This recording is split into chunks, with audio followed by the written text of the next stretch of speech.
Buenas noches y bienvenidos a Nada está dicho. Nuestro programa de hoy estará consagrado al indulto humanitario que ha sido restablecido en beneficio de Alberto Fujimori y que ha dado lugar el día de hoy a un pronunciamiento de la Corte Interamericana de Derechos Humanos pidiendo que se suspenda la ejecución de su liberación como medida cautelar antes de que la Corte entre al fondo del tema, lo cual podría realizarse en el curso del mes de abril. Es un tema judicial que tiene aristas complicadas, que da lugar a puntos de vista naturalmente opuestos y apasionamientos de lado y otro. Trataremos de evitar esos apasionamientos, naturalmente más aún los insultos, y abordarlos desde el punto de vista más objetivo, es decir, el que corresponde a un Estado de derecho. Y al mismo tiempo, sin embargo, lo abordamos desde el punto de vista humanitario. Se trata de la libertad o no libertad de un hombre de 83 años y con dolencias físicas propias de la edad o acentuadas por la edad, que ha venido siendo un objeto de decisiones y contradecisiones durante los últimos años. Sucede que esa persona ha sido jefe de Estado y ese título ha personificado nuestra nación. Por eso es que queremos abordarlo justamente con la seriedad que eso merece, para cultivar la idea de que las decisiones judiciales se acatan, nos guste o no. El día de hoy he escuchado aquí en RPP a la abogada del hasta hace poco secretario general de la Presidencia de la República, señor Bruno Pacheco, justificar que su patrocinado se haya dado a la fuga y no acate la decisión judicial de someterlo a una prisión preventiva. Una abogada defendiendo a una persona que ha ocupado un cargo importante en el Estado y recurriendo a desaparecer. De la misma manera que otras personas objetos de una investigación, los sobrinos del presidente de la República, entre ellos. Si cito este caso, es para sostener la tesis con la mayor claridad. Los justiciables no están para juzgar a la justicia, ni sus familiares. Están para respetar la justicia. Como se dice, caiga a quien caiga. Por eso es importante tener claridad sobre los argumentos judiciales y por eso es importante hoy ofrecerles puntos de vista diferentes, sino contradictorios. Vamos a comenzar con un miembro en ejercicio del actual Tribunal Constitucional, cuyo voto en minoría ha sido publicado junto a los demás el día lunes. Estoy hablando del magistrado Eloy Espinosa Saldaña. Magistrado Espinosa Saldaña, buenas noches y muchas gracias por su presencia en RPP. No, por favor, Fernando, siempre es un honor estar contigo en un programa. Bueno, yo he leído su voto en minoría, la fundamentación de su voto, que resulta bastante severo, pero muy argumentado. Usted dice, por ejemplo, que el ponente, que es el doctor Blume,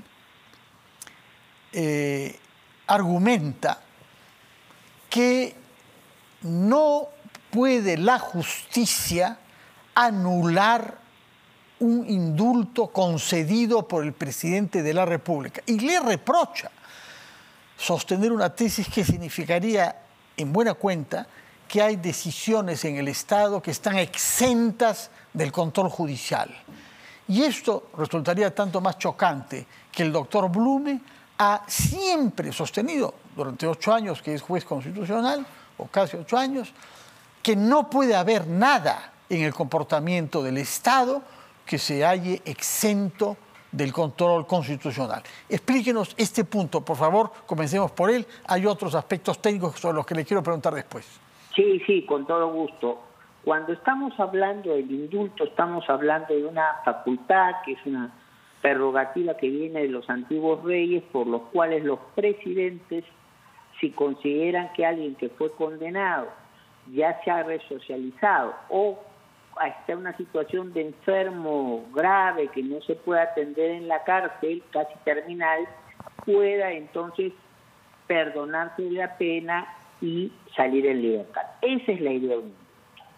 Ahora, esa idea de un indulto como una actuación presidencial que no tiene control está completamente desfasada frente a la lógica del Estado constitucional actual. Entonces, en el Estado constitucional actual, como bien dice un compañero, pero que no siempre sigue esas expresiones, no hay nada exento de control constitucional. Entonces, uno en un indulto yo tengo que discutir quién es el órgano competente, cuál es el trámite que se ha seguido, qué plazos se han manejado, cuál ha sido el objeto de la decisión concreta. Y en este indulto, lamentablemente, el indulto del 24 de diciembre del 2017, Fernando, hace agua por todos lados. Primero porque comienzan a hacerse pruebas médicas que incluso se hacen antes que Fujimori pida el indulto. Segundo, porque hay una serie de contradicciones en las pruebas médicas que se presentan. Un día dicen que no está enfermo en esto y a los 2 días dice que sí está muy gravemente enfermo. Tercero, en este mismo asunto, ¿cómo puede haber objetividad en un informe médico si los 2 de los médicos del señor Fujimori son parte del equipo que prepara el informe médico? No, pero ahí no queda el asunto como un indulto. El indulto, además, proponía en el 2017, entonces, liberar a Fujimori de algunos temas, de algunos delitos, que ya sea por la legislación nacional o por la legislación internacional, son considerados que no caben indultos. O sea, en el Perú hay ciertos delitos y a nivel mundial ciertos delitos que no hay indulto y solamente habría en el trato humanitario que bien reclamas, cuando a pesar de que una persona haya tenido un comportamiento que sea castigado y todo lo demás, pero claro, si ya está en una situación terminal, la idea es darle las mejores condiciones para asumirlo. Y el otro defecto del indulto de 2017 era claramente que si el indulto es perdón de penas y a alguien lo han condenado por 4 delitos, tiene que decirse expresamente que estoy perdonando los 4 delitos, porque si no, no sabemos si se puede quedar dentro por uno de ellos y liberado los otros 3. O sea, muy mal armado el indulto y sí, el mismo tribunal ha controlado indultos. Recordarás, Fernando, y tu gran audiencia, recordarás el caso Crucillac, sí, donde ahí se controló un indulto. Justamente la Corte Suprema, ¿no? No, fue el tribunal, pero fue distinto porque el caso era un amparo que estaba en el Tribunal Constitucional. Y por eso, cuando el presidente García indulta a Crucillac, el tribunal le dice, oh. Entonces, por eso fue el tribunal. Pero en este caso, hay una cosa que también otro error, que se mantiene el voto de mayoría, es no entender el tema de la competencia de un juez penal en un caso. Entonces, ¿por qué? ¿Por qué es capital y entenderlo? La competencia es de un juez penal en un caso para decidir cómo se trata o cómo se deja de tratar a un reo o a una mujer que también esté encarcelada. Sigue la responsabilidad del Poder Judicial no solo hasta el momento de la condena, Fernando, esto va hasta el momento que la persona es liberada porque cumplió su pena y tiene que hacer un trámite de rehabilitación. Entonces, por eso, cuando el caso llega a la Corte Interamericana, no nos olvidemos que el Estado peruano en general y Fujimori en particular es acusado y condenado de las matanzas de la Catuta y de Barrios Altos. Yo no hago juicio de valor, estoy contando las cosas como son. Sí. Entonces, tomando el nombre de un programa de un amigo mío que está dirigiendo ahora otro, entonces aquí lo que ocurre es que si Fujimori todavía estaba preso con una sentencia de la Corte Suprema, ¿a quién le iba a pedir la Corte Interamericana que revise las cosas? A la Corte Suprema, es obvio. Y la Corte Suprema tiene por eso un sistema de un primer juez, que es el juez Muñoz Julca, y si eso se apela, y si no se gusta, eso se apela a un tribunal. Y eso hizo el señor Nakazaki y no se quejó de nada. Entonces, en el 2017 se da el indulto, en el 2018 Muñoz Julca le dice que es nulo el indulto, se apela a esa decisión y en el 2019 se confirma que este indulto no tiene problemas. ¿2019 ahora, o 18? No, 19 porque el 19 fue el pronunciamiento de Muñoz Julca, el juez, y cuando al juez no le hacen caso, en apelación van a un pequeño tribunal. Y el pequeño tribunal termina resolviendo el 19. Entonces, ¿qué es lo que ocurre después? Aparece el caso en el Tribunal Constitucional, entonces casi sin conocimiento de nadie, porque el abogado, el señor Parco, que le hace su texto honor al nombre, entonces pasa un escrito, no lo va a sustentar, entonces prácticamente el único que conoce del caso es el ponente, Blume, y que entonces tiene una tragedia familiar, después de 40 años se muere su esposa, entonces nos dice, antes de que yo estaba en el miércoles 16 en audiencias, y nos avisan a los despachos que Blume coloca un texto porque se da por lo menos 2 semanas para poder restañar las heridas de la muerte. Sí. Ahora, sobre ese punto que usted lo narra efectivamente en la fundamentación de su voto, hay algo que sorprende. Voy a tener ocasión de preguntarle después de usted al abogado César Nakazaki, ¿por qué es que el Tribunal Constitucional decide considerar este recurso de habeas corpus planteado por el señor Parco ante un juez de Ica inicialmente y no el habeas corpus formulado por el abogado Nakazaki, que es un documento, por lo que usted dice, de más de 260 páginas, argumentado seguramente con todos los datos técnicos que usted echa de menos acá, sobre todo sobre la salud y sobre los procedimientos? ¿Cómo se explica que el Tribunal Constitucional haya preferido este pequeño documento con poca argumentación y con mucha retórica, para ser claros, y no el argumento elaborado por el abogado defensor del expresidente Fujimori, es decir, César Nakazaki?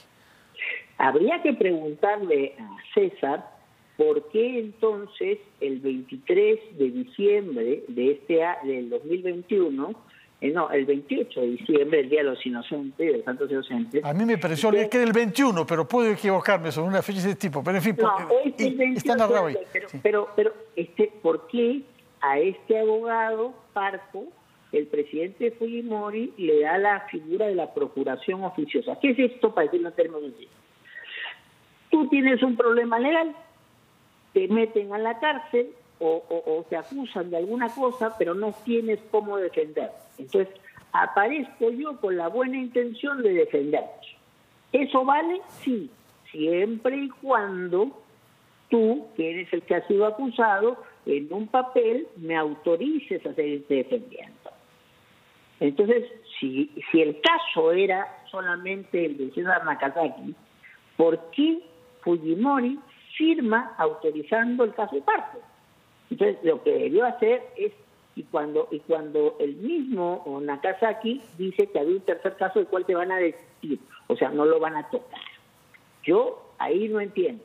Entonces, porque si creo que solamente vale un caso, no habilito la actuación del otro caso. Y ahí también hay una cosa que se tiene que explicar. Quien era ponente del caso más fuerte, Nakazaki, lo tuvo como 6 meses y no lo programó, pudiendo haberlo programado. Ledesma, creo, ¿no? La jueza constitucional Ledesma, sí. Sí, pero ella dice que otro magistrado le dijo que no era oportuno poner el tema.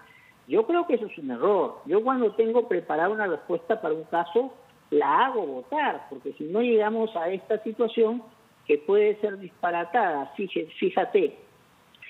Porque lo que no se entiende es por qué no sería prudente ver el habeas corpus de César Nakazaki, pero sí el habeas corpus formulado por otra persona, el señor Parco, cuyo oponente es otra persona, en este caso el señor Blume. Y además, cuando nosotros hicimos notar, porque en eso sí coincidí con la magistrada Ledesma, 2 cosas. En primer lugar, que había un expediente más completo que programando una audiencia de ese expediente podían acumularse los otros, o sea, discutirse los puntos. Así es. Permítame, por favor, que lo interrumpa un instante para dar a conocer un audio que hemos recibido de Keiko Fujimori pronunciándose sobre lo que hemos sabido esta tarde. La Corte Interamericana ordena que se suspenda la liberación de a Alberto Fujimori hasta que ella vea el fondo del tema. Escuchemos, por favor, ese audio. Adelante con Keiko Fujimori. En un capítulo más de una serie de injusticias contra mi padre, una corte internacional reconocida desde siempre por su sesgo ideológico pretende ahora impedir, a través de un documento simple, ni siquiera una resolución, la excarcelación de Alberto Fujimori. Mi familia siente un gran dolor al confirmar que cuando se trata de mi padre no existen los derechos humanos, ni siquiera el más elemental derecho a la vida. Está en manos del gobierno ahora allanarse o no a una medida tan precaria como injusta. Si existiera un mínimo de equilibrio en su evaluación, no debería desacatar el fallo del Tribunal Constitucional. De ceder ante una maniobra tan perversa e inhumana, mi familia hace responsable a este gobierno de las consecuencias que su decisión pueda generar en la vida y la salud de Alberto Fujimori. Bueno, este es un audio del cual hemos tomado conocimiento hace pocos minutos, que ha sido naturalmente difundido por Keiko Fujimori, reaccionando al anuncio de la decisión de la Corte Interamericana de Derechos Humanos, solicitando u ordenando, como el texto dice, que se suspenda la liberación de Alberto Fujimori hasta que durante su periodo de sesiones pueda deliberar sobre el caso. ¿Una primera reacción frente a esto, señor? Sí, con todo gusto, y aquí no hay cuestión de apasionamiento, sino constatación de cómo se manejan las cosas en el mundo del derecho. Yo he sido, y 3 colegas míos, beneficiarios de medidas de este tipo, provisionales. ¿Qué pasa, Fernando, qué pasa a la gran audiencia que tiene?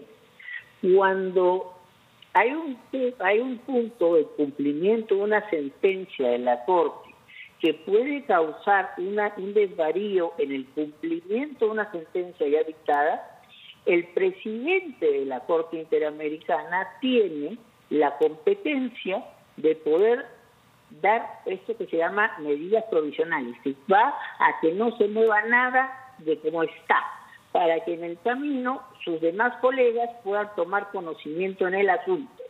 Entonces, esas medidas provisionales la aplicaron en el caso donde se acordará cuando a 4 magistrados se les quiso sacar del cargo por la sentencia en el caso Frontón. Entonces, a nosotros nos dieron medidas provisionales y esas medidas provisionales duraron hasta que la Corte estuviera en sesión, porque no está en sesión todo el tiempo. Y ahí fue donde nos absolvieron de cualquier responsabilidad y que habíamos cumplido nuestro trabajo en términos convencionales y constitucionales. Entonces, ¿qué es lo que ha pasado en este caso? Que entiendo, a la hija de alguien que tiene 83 años puede irritar. Las familias de las víctimas han presentado el expediente del caso y la sentencia del caso y alegan que con esta sentencia del caso se estaría liberando a Fujimori de las responsabilidades que tendría a propósito del caso Barrios Altos y a propósito del caso La Cantera. Y ese documento no es una hojita en blanco que no tenga importancia, es un documento firmado por el secretario general de la Corte Interamericana, que es quien es la suerte de sedatario de toda comunicación que hace la Corte, sea del presidente o sea del Pleno en conjunto. Entonces, aquí lo que hay es la intención de la Corte de ponerse al tanto de qué ha ocurrido con una sentencia del tribunal, porque, Fernando, no olvidemos que fue la Corte quien dijo, vea el órgano competente, y por eso lo vio la Corte Suprema, y ahora el Tribunal Constitucional le enmienda la plana no solo a la Corte Suprema, sino a la misma Corte Interamericana. Entonces, lo que está haciendo la Corte es dándose un tiempo para poderlo discutir, y el tiempo es corto, porque justamente se había convocado para la revisión del cumplimiento de la sentencia de Barrios Altos el 6 y 7 o sea, que la semana próxima veremos eso. Tendremos ocasión, espero, de hablar más ampliamente. El tiempo nos ha vencido. Tenemos otros invitados que representarán otros puntos de vista, sin duda, que el suyo. En todo caso, le agradecemos mucho y, sobre todo, habernos permitido leer también esta fundamentación que usted hace de su voto en minoría, donde desarrolla estos argumentos con más amplitud y otros. Muchas gracias, magistrado gracias a ustedes, Eloy Espinosa Saldaña. para seguir aclarando cualquier duda que pueda haber al respecto. Muchas gracias. Vamos a hacer una pausa y después de ella recibiremos al abogado César Nakazaki, abogado defensor de Alberto Fujimori.